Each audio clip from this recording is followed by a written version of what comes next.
Hello and welcome to the Learning to Slay the Beast podcast, a resilience podcast where we talk about all the challenging things that we're working to overcome, like anxiety, health, and relationship issues. My name is Sarah.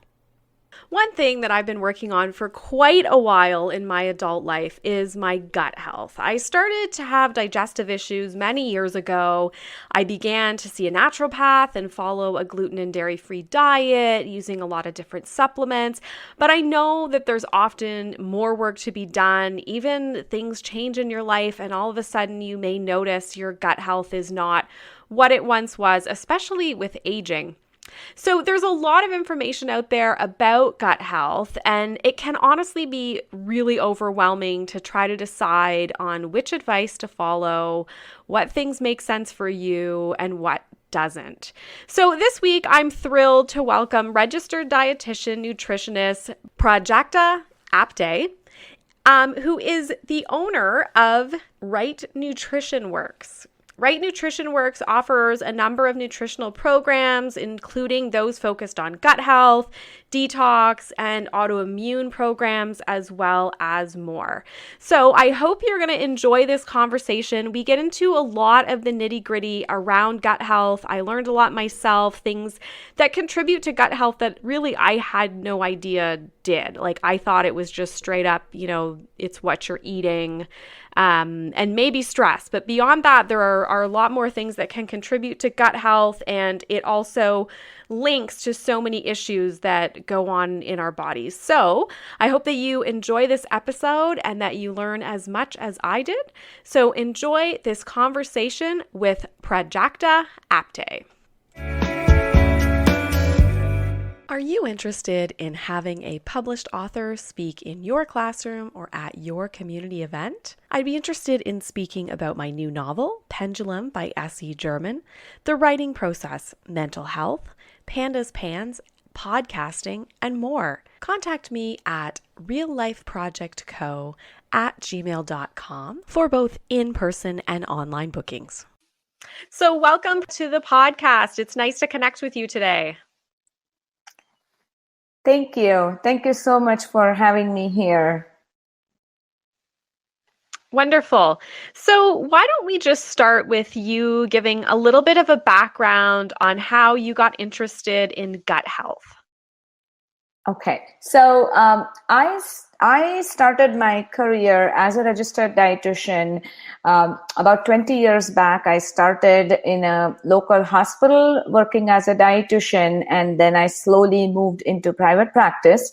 Few years I was helping people with different medical conditions, from obesity, overweight, to cholesterol management and kidney disease.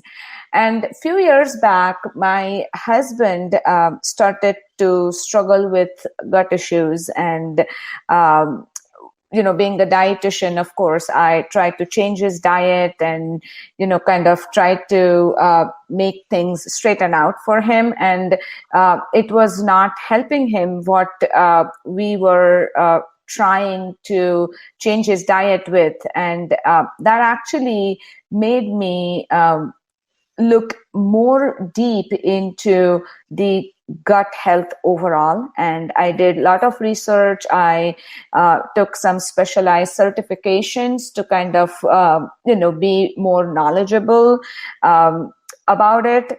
I tried my best to kind of help him put his gut health back on track. And more I was digging into this area, I realized that it is very, very important for all of us to keep our gut health very strong. And there are so many people out there who are struggling every day with gut problems, and they are not feeling good. They're tired and they are exhausted. They don't know where to help themselves, where to start, what to do. And I decided, okay, this is what I am going to do. I'm going to help people who are struggling with digestive issues. I'm going to help them resolve their problems and help them reconnect with their guts. So this is where I am right now, and I'm really enjoying what I do. And when I see my clients are being successful and they are symptom free, it just feels better. I'm really happy about that. Yeah, absolutely. I can totally imagine that that is super rewarding work. And so you touched on your focus on gut health and some of your motivation for getting more involved with that. But, from your perspective, why is gut health so important for us to be looking at and addressing? Okay, so good question. And certainly gut health is the seat for many, many different medical conditions. More and more research is being done in this area, and studies after studies are proving that how gut health is very, very important, and how our gut health is connected with different medical conditions, from diabetes to heart problems to metabolic syndrome, even different neurological conditions, autoimmune disorders are kind of associated with the gut health. The root cause of all of these problems is poor gut, imbalance in your gut. And I strongly feel that if you want to be a healthy individual, you need to work on your gut. You need to make sure that your gut is balanced so that you will have a healthy life. Okay, that's definitely important to so many people. And yeah, you mentioned such a range of diseases, disorders that can be associated with gut health. And so it definitely seems important. I guess I'm kind of wondering, where does it start then in terms of struggling and having problems with our gut health? What are some of those maybe precursor reasons and things that have happened and that we need to really dive into once we recognize we do have an issue? Perfect. And as probably most of us know that gut problems, they do not start overnight. This is a process. It's a slow process. And by the time person realizes that he or she is dealing with different symptoms, the damage is happened, unfortunately. And it could have been that there is something simmering underneath the surface for many months prior to that, many years sometimes prior to that. So that this is a process. It doesn't happen overnight. And there are a lot of reasons that are associated with the gut problems or your symptoms that you're struggling with. We talk about poor diet, which is a major thing. And poor diet is the food choices that you are making.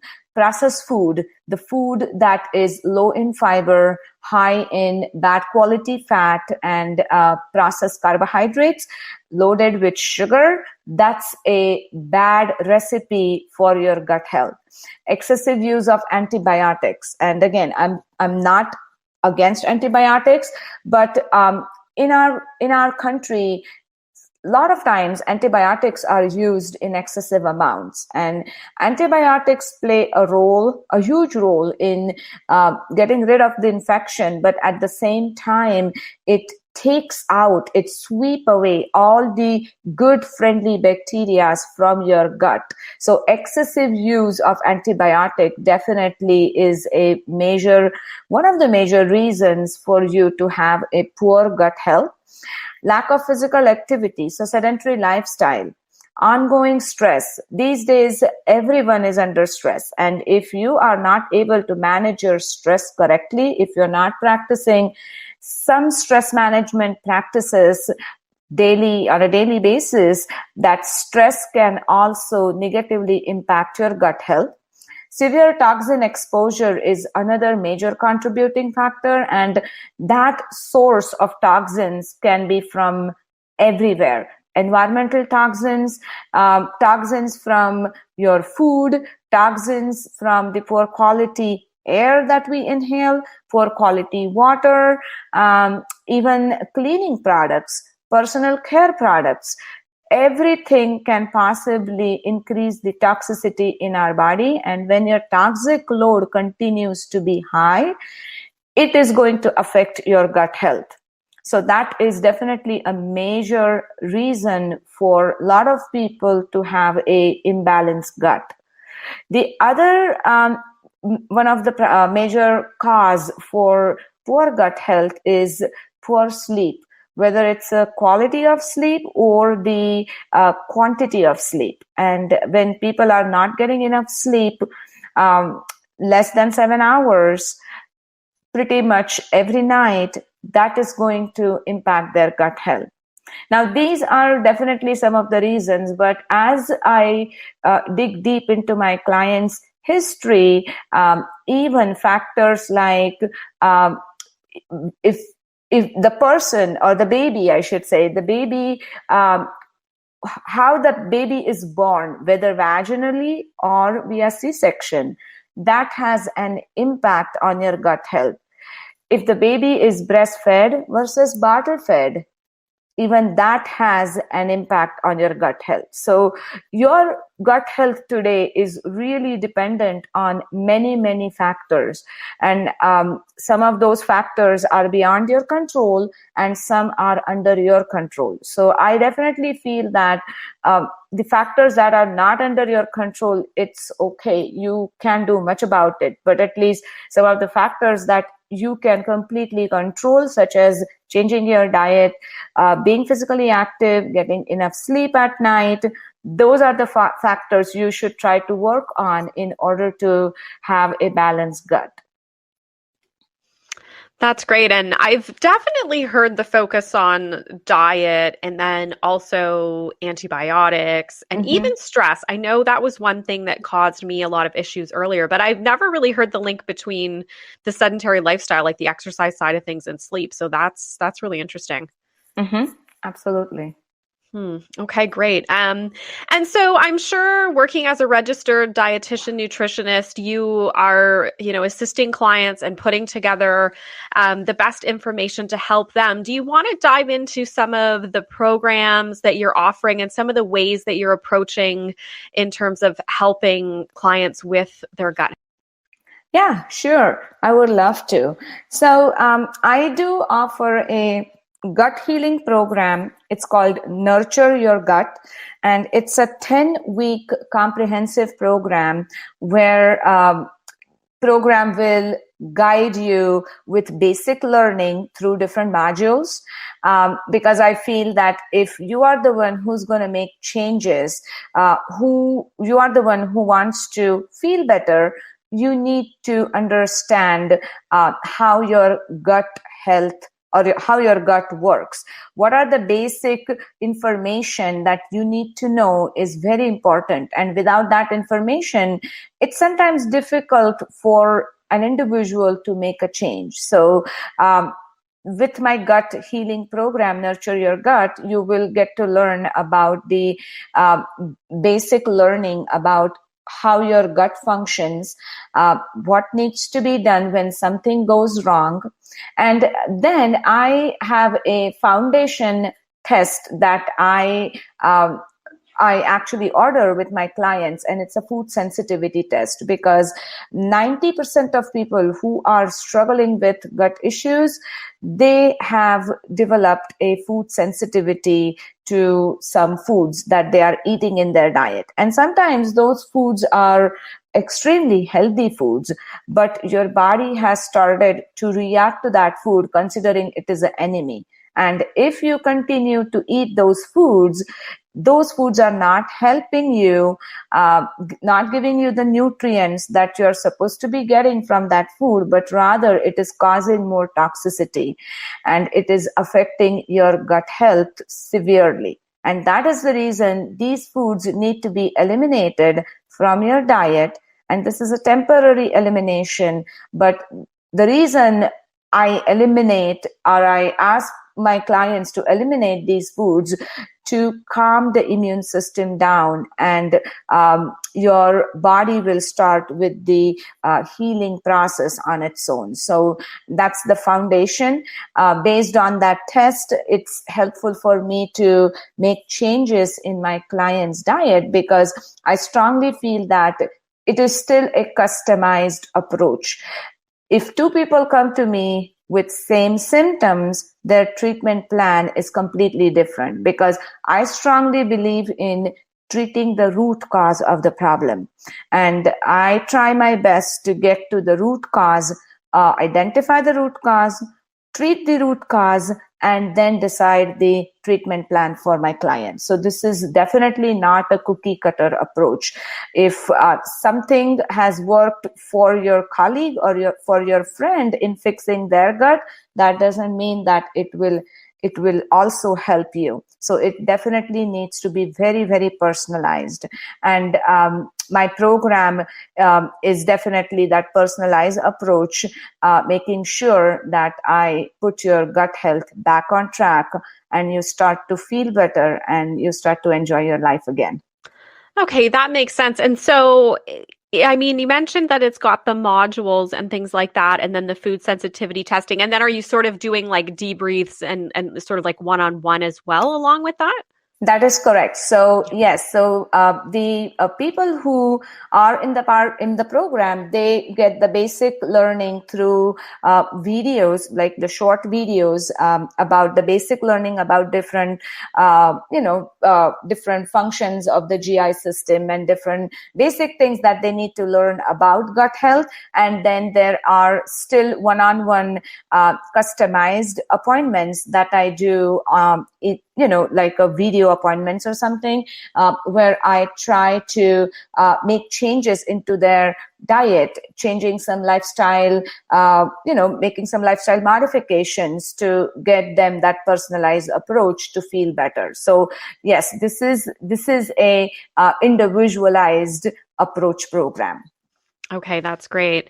And you mentioned food sensitivity testing, and that's something that I've definitely worked with, and even still, it took me a while really to heal my gut. And for me, it was primarily gluten and dairy that were and still remain, very inflammatory for me. But I know that it can be such a range of foods for different people. So you mentioned that you see it as temporarily removing those items. Like, what does that look like for different people then? Do you start once they've kind of start to feel better, you start introducing them again? Or it's just not something I've experienced? For me, I think it's kind of like I can't really have those again. Right. And what you said is completely right. There might be some foods based on the test results that you may have to permanently eliminate it. And as you probably know, with your own experience, gluten and dairy is one of those very common allergens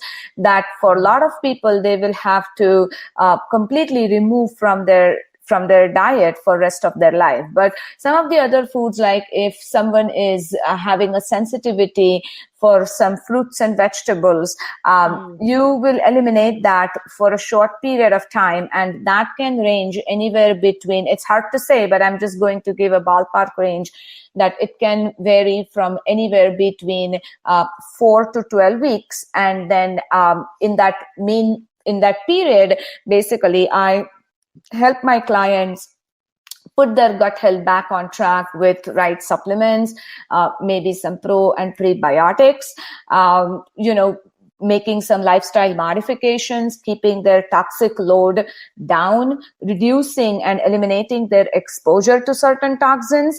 And hopefully by that time, their gut health becomes strong to accept some of the foods back into diet. And then I follow a specific protocol of reintroduction of those foods. And basically, to briefly tell you about it, is it's one food at a time in small amounts, and then you kind of build on it as your body becomes more and more tolerant with it. Yeah. Yeah, and I think that does make sense because I know everybody comes with even different conditions. Like for myself, I have an autoimmune condition, and so yeah, I find those foods, the moment I have them again, Yeah. it's an issue. But yeah, I'm sure I could totally imagine that with especially fruits and vegetables and different things like that. That maybe when your body was overloaded with so many things, they're a Correct. problem. But once it gets calmed down, then Absolutely. yeah, okay. Absolutely. Yeah. That makes a lot of sense. And Yep. so, one of the other things you touched on it there, but that I did want to ask you about is where you see the role of supplements. You mentioned probiotics, prebiotics. Is this something you rely on heavily, or it's kind of like a complementary piece with the diet? How do you fit those in? I do use probiotics, prebiotics, and even some supplements into my treatment plans. However, that is not the only thing, or that's not the only tool that I use. There is definitely more to it, and the first and the most important thing I strongly believe is basically treating the root cause. Without treating the root cause, it's not going to be helpful to start with probiotics, or even if you start with the right kind of supplements, it's not going to help you unless and until you are fixing the root cause of the problem. You have to consider your gut health and have the approach of fixing your gut from north to south, because our gut health really begins in our mouth and it ends in anus. So this is like a 30 feet long tube we are talking about. And each and every step in the digestion needs to happen correctly in order to put your gut health back on track. So I always talk to my people and kind of ask them to imagine your gut track is like a railway track, and the food that you eat is a train. And this train makes different stops at different stations, and everywhere it makes a stop, the process of digestion need to happen correctly. If it doesn't happen correctly at one station, the next station your food train makes a stop, it's going to be difficult and more stressful for that part of your gut to process that food further down. So I start with my clients as simple as, how are you chewing your food? Are you taking enough time to chew your food? Are you watching TV or talking to your friend on the phone, or are you in a meeting while you're eating? And if you are not mindful about these little things, your digestion is not going to happen correctly in your mouth. And if it is not going to happen correctly in your mouth, which is like a first stop for your food train, the next stops, wherever your food is going to make a stop, it's not going to happen correctly. So this is really a north to south approach, and this is not spot fixing. Spot fixing is not going to help. So if I am just focusing on the gallbladder of my client and rest of the things I'm going to ignore about, I'm not helping my client 100%. And my client is not going to feel better 100%. I know that. So I start from north to south, and that's what it is. So to answer your question, yes, probiotics are important, but if my client walks into my office and asks me for probiotics, at that time, probiotics are not going to be helpful. A lot of people have a misconception that popping a probiotic every day and taking probiotics every day will help improve their gut, but it's not 100% true. At the same time, person also needs to be taking prebiotics, and there are a lot of prebiotics food in our diet, which is actually a food for the good microbes in our gut. And if those friendly microbes, they do not get their food, they are not going to be healthy inside you, and they're not going to keep you healthy. So while you are taking a probiotic, which is usually in the form of a capsule, sometimes it is available even in liquids too, but capsule is the most common form. You also want to focus on prebiotic foods in your diet, such as onions or leek. Jerusalem artichoke is a good prebiotic. Garlic, asparagus, raw banana or raw banana flour that you get in the stores. So these are the things, these are some of the examples that you also need to be including in your diet. Oh, I like those. Yeah, that's what I've heard with prebiotics, that it's more about the food. It's not so simple as you're just popping a pill. It's really getting that good fiber in there consistently, I guess, really. Yeah, that's true, because that's the food for the good microbes, and they like to chew on the fiber, different types of fibers from our diet. So if your diet is not high in fiber, or it does not have enough fiber, you're not helping those probiotics or helping the good microbes in your gut to be healthy. So then those are kind of a waste of money if you're not changing anything. Yeah. And then you're just like, I'm going to take this. Yeah. Yeah. I mean, I have some people say that I take a best probiotic out there in the market, and my probiotics cost almost $100. And when I ask them about their diet, I get shocked, because what they eat is hamburger, fries, and soda all the time. Right. So then it doesn't have anything to work on really then. Yeah. Absolutely. Yep. Okay. That makes sense. And it definitely makes it more challenging. It's not a quick fix, it sounds like, for sure. Yep. One other thing that you mentioned was reducing toxic load and the importance of that. I wondered if you could dig into that a little bit more, and maybe, if you have any tips or places that people should specifically look in terms of reducing that toxic load.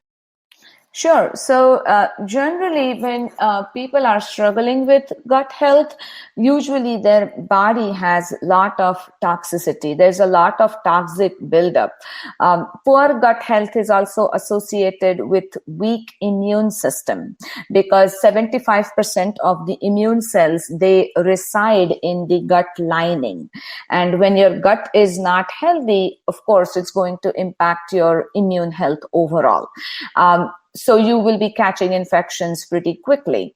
Now, in order to reduce the toxicity, again, the first thing is we need to identify what is the source of toxic load in your body. Where are you getting the toxic exposure? Is it the environmental toxins? Is it the food that you eat?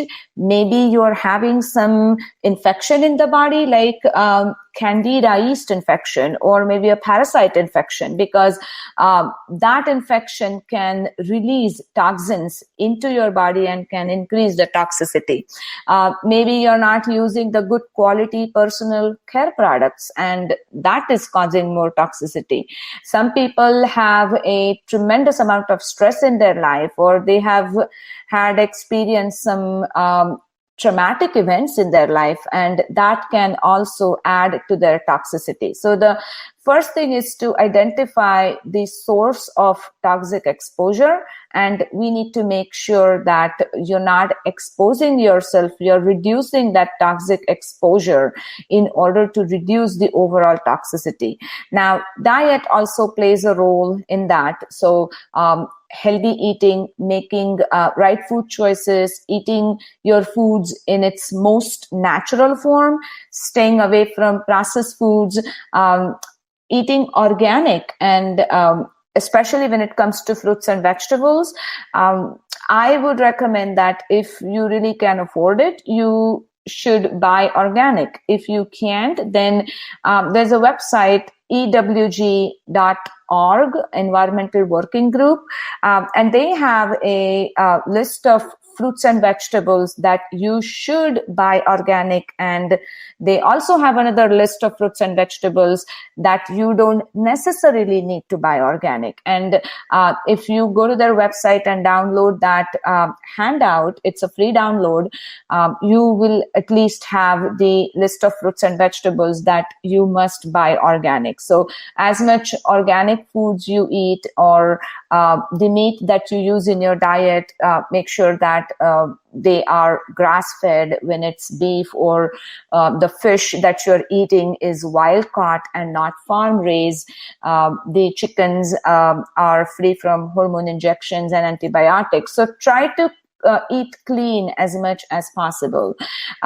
So that way you can reduce the toxicity, you can reduce the overall toxic burden, because more toxic burden you have, ultimately it affects your liver, because liver is the major detoxifying organ, and it puts a lot of pressure when you have a high toxic load. Now, I do offer a detox program, and the focus of my detox program is definitely not juicing or cleansing that people do for 5 days, 7 days. This is more of a detox program where the program or the diet that you do, the nutrition that you include while you are doing a detox program will actually stimulate your natural detoxification pathways that are built in our body. So it will help your liver do its job better for detoxification. The changes that you are making in your eating will help your kidneys do its job better in detoxification. So it is definitely based on a balanced diet. This is not juicing. This is not something, do it yourself detox program type of thing. It's a dietitian led detox program that will talk about, your mental detox, your emotional detox, the physical detox. So it's more like a complete detox. Do the detox in the right way. Okay, and that definitely sounds like your body is going to be supported then with healthy food as you're doing that, instead of, I know I've heard some detoxes where it's like very harsh, you're taking a tea or different things like that, and then it almost seems like, well, how is this good for you? You're so run down. And exactly. Okay, that makes sense. And so is that something, the detox program, that you would even maybe have go hand in hand with the gut health or before the gut health program? Correct. Yep, absolutely. These two things go hand in hand. And again, depending on what you're struggling with, how you are struggling with, what are your symptoms, how long are you struggling with, are there any complications besides what you're struggling with? So if you have like a major diagnosis of any condition, then it will all depend on what program will work best for you. Now, when you will be, or if you enroll in the gut healing program that I offer, you will of course be given some instructions and some information, some guidance about detoxing. We may not be able to get deep into the certain areas of detox program. At the same time, when a person is doing a detox program, they will also be given some information about the balanced, healthy gut and what strategies to use in nurturing your gut health, because they kind of both go hand in hand. When person has a poor gut health, normally they have a high toxic load, and that needs to be under control. And vice versa, when someone has a lot of toxicity, they are feeling that inflammation all over the body. Majority of the times, their gut health is not in correct balance, and that needs to be fixed. Okay. Yeah, that makes sense. It all kind of ends up going together in the end. Yeah. And then on the reverse, once you do get things going well, it can kind of lead to that great health all working together. Right. That sounds good. So yeah, I think you've given the listeners a lot to think about for sure. Are there any kind of tips or tools that you want to suggest before we wrap up? Or is there any kind of even first step that you would suggest to people when they're like, I know I need to do something here, or maybe they are struggling with a lot of gut issues and they're just not even sure where to start? So I definitely will say that do not ignore the symptoms.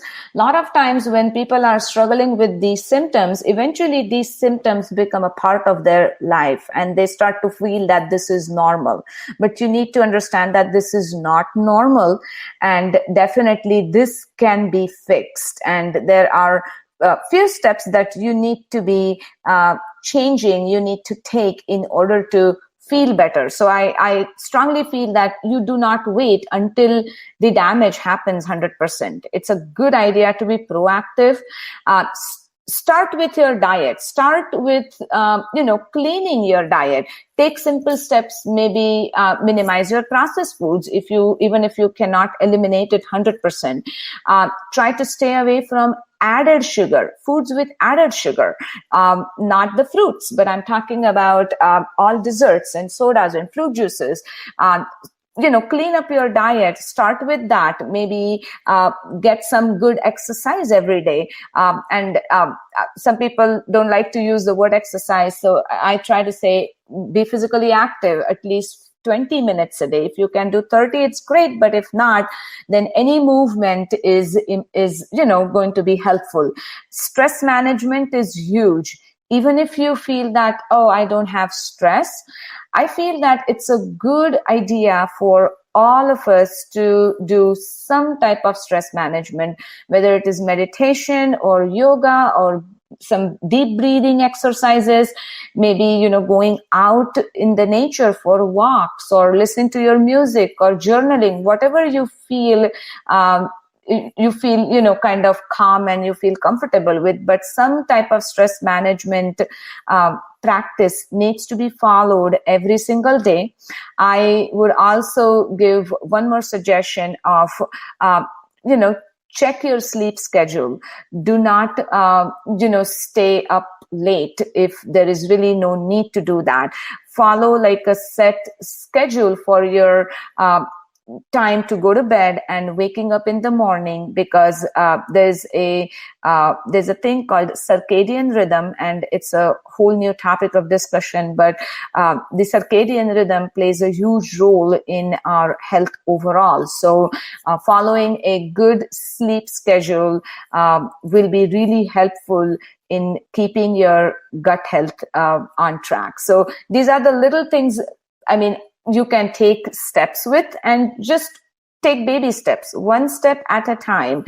Make a list of maybe one or two things that you want to achieve in next couple weeks and work on those. And once you achieve those and you feel comfortable with, then take another step and, make some other change in your eating or in your lifestyle. And I'm sure you will notice that you have started to feel better a little bit.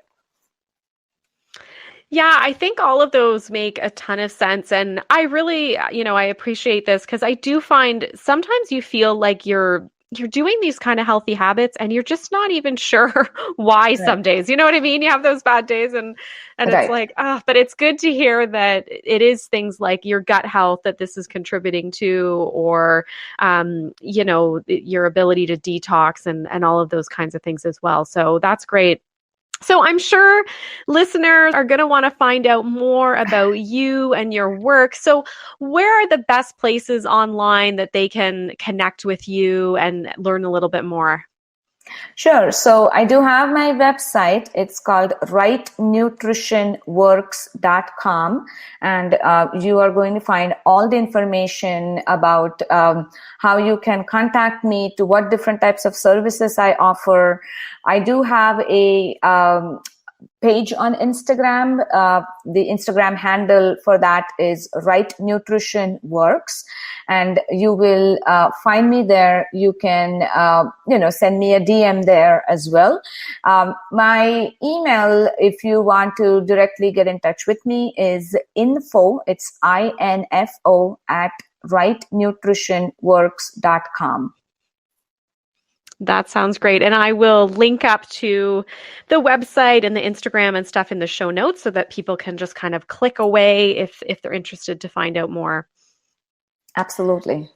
Well, thank you so much for your time today. I think this was really helpful and definitely interesting. Like I said, I learned that a lot more things impact gut health than I even thought. So I think it gives people a lot to think about if they know they've got a problem and maybe they've tried one thing, to know that, you know what, there's actually a lot more involved, and then they can certainly follow up with your programs as well. Absolutely.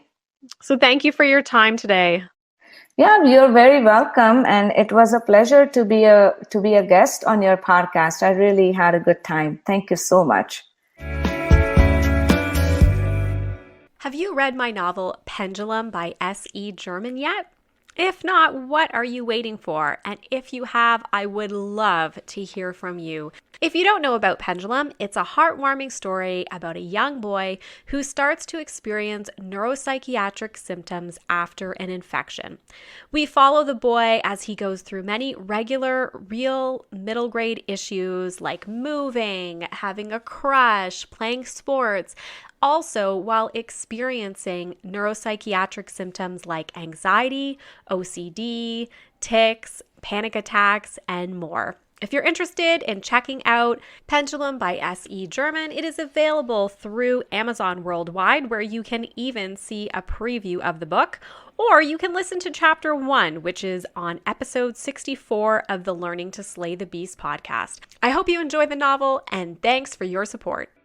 Thank you so much to Prajakta for the conversation that we had today, focused on gut health, but also even on detox and a number of other things that go along with the whole process of getting ourselves to feel our best. I liked how she really drilled down at the end to where we can even make small progress to kind of get started on this journey. I think that is so helpful.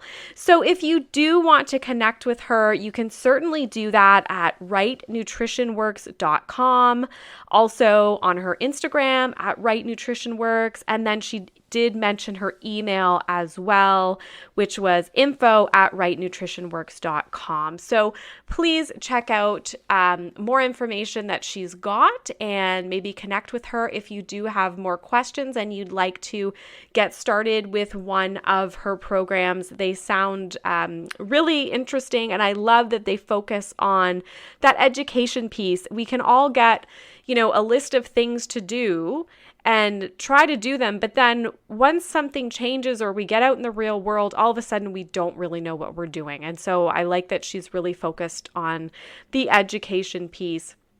I hope that everyone is doing really well and having a great week, getting through this winter. I know I'm seeing some people around different parts of the world are starting to post things about spring happening, and we're certainly not in spring yet here, but getting excited that at least the days are getting longer. I'm starting to notice in Canada, we're starting to see it bright past 5 o'clock, which is amazing because in December, it's so dark so early. So I hope everyone's doing well and that you enjoyed this episode, and have a great week. Thank you for listening to the Learning to Slay the Beast podcast. Please keep in mind, this podcast is not intended to be medical or professional advice.